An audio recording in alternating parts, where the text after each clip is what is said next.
Es un pequeño país en Oceanía y en medio de la pandemia encontró un método inusual para obtener recursos. Además, en algunas de sus islas se practican religiones que por lo menos nos llamarán la atención. A continuación te invitamos a conocer Vanuatu, el país inexplicable. Vanuatu está compuesto por 83 islas en las que viven 300.000 personas. Con 12.000 kilómetros cuadrados, es un poco más grande que Jamaica, pero más pequeño que El Salvador. Está ubicado en la región de Melanesia, al igual que Fiji, Islas Salomón, Timor Oriental, Nueva Caledonia, Papúa Nueva Guinea y parte de Indonesia. El país está dividido en 6 provincias. El encargado de poner los nombres de esas provincias fue un genio creativo, ya que son acrónimos con las islas que allí se encuentran. Por ejemplo, en la provincia Malampa se encuentran las islas Malakula, Ambrim y Pa-Ma. Algo similar sucede con las otras 5 entidades subnacionales. Vanuatu obtuvo su independencia en 1980, año en el que rompió los lazos coloniales con Reino Unido y Francia. Sí, con ambos al mismo tiempo. Es que estos dos países europeos administraron Nuevas Hébridas, tal como se conocía el territorio hasta ese momento. El acuerdo entre las dos potencias se inició en 1906. A partir de ese año comenzaron el gobierno conjunto. Se trata de uno de los pocos ejemplos de condominios internacionales. Es decir, que más de un país decide sobre un territorio, algo que ya vimos que sucede en la isla de los Faisanes. Durante buena parte del siglo XX, mientras duró la administración conjunta, existían 2 sistemas legales.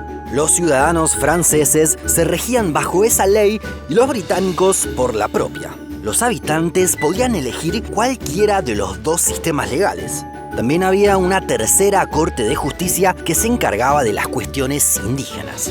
A cada paso en la vida cotidiana se percibían las diferencias. Había policías de ambos países con sus propios uniformes. También había sistemas educativos distintos en donde se enseñaba francés o inglés según el caso. Pero esta rareza concluyó hace ya más de 4 décadas, cuando Vanuatu se declaró independiente y comenzó a ser autónomo. A partir de allí, sin embargo, nada fue sencillo. La inestabilidad política y los problemas económicos se sucedieron de forma constante. Para los pequeños países del Pacífico no es fácil ser sustentables económicamente. Ya hemos visto cómo sufrió Nauru cuando se acabaron sus recursos naturales y la suerte de Tuvalu cuando comenzó Internet. En el caso de Vanuatu también se exploró una salida creativa. Desarrolló un sistema de ventas de pasaportes. Personas que por distintos motivos necesitan una nueva documentación pueden recurrir a Vanuatu. Algunos porque son apátridas, otros porque con el de su país de origen no pueden ingresar a muchos otros. También están incluidos muchos chinos que desean ingresar a la Unión Europea sin necesidad de un visado. Es que el pasaporte de Vanuatu, a pesar de ser emitido por un país pequeño, permite ingresar a 130 estados soberanos sin visa. Es decir, es más poderoso que los de Colombia, Rusia, Turquía, Ecuador, Bolivia, China e India, por ejemplo. Sin embargo, debemos advertir que no es nada económico acceder a esta documentación, ya que hay que gastar $150.000. Mientras que todo el planeta sufrió durante 2020 la pandemia por el COVID-19, Vanuatu desarrolló aún más este negocio, que existía pero se hacía informalmente.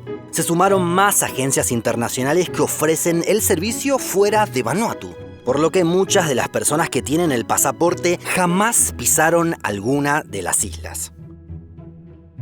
De esta forma, los ingresos por esta vía alcanzan el 30% del total del país. Sin embargo, si hablamos de Vanuatu, hay una historia que no podemos dejar de lado. Nos referimos al llamado culto cargo. Se trata de un sistema de creencias en el que se veneran sociedades más avanzadas a nivel tecnológico. Se espera recibir bienes materiales, especialmente por avión. A finales del siglo XIX y principios del siglo XX, en las islas vivían sociedades agrarias, con miles de años de existencia.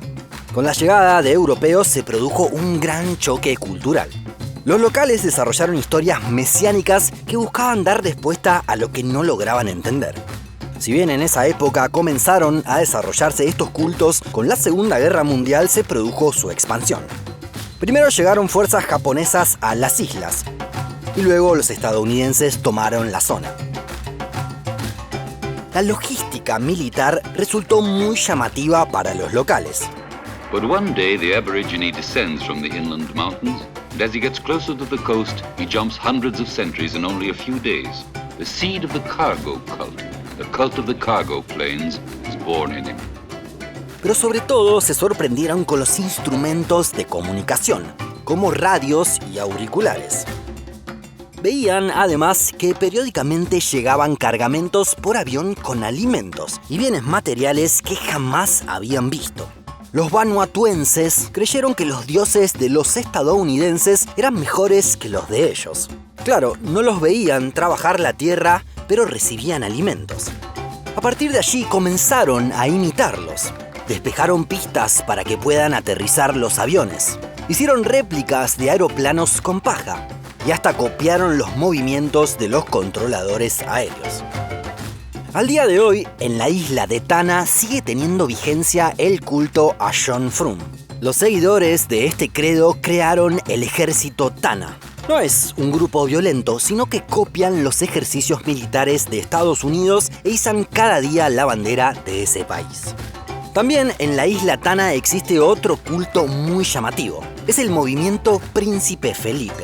Los locales veneran a Felipe de Edimburgo, el consorte de la reina Isabel II del Reino Unido. Se cree que comenzó a mediados del siglo pasado y se reforzó con la visita oficial de los reyes en 1974, cuando eran colonia.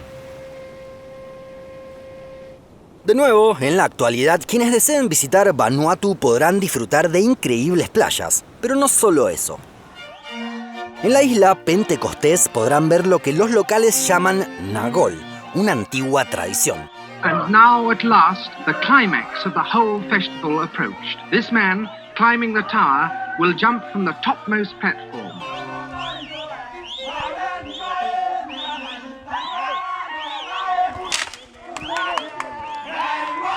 En el resto del mundo se conoce a esa actividad como puenting o bungee jumping. Pero fue en esta isla en la que nacieron ese tipo de saltos, que luego se popularizaron en otras latitudes.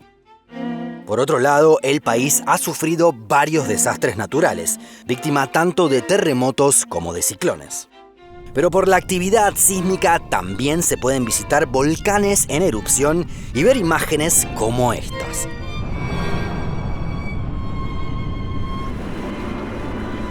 ¿Te animarías a viajar a la isla? Déjanos tu comentario más abajo. Y si llegaste hasta acá, te invitamos a que te sumes como miembro de Un Mundo Inmenso. Con un aporte mensual nos ayudarás para que sigamos haciendo mejores videos. También podrás acceder a materiales exclusivos.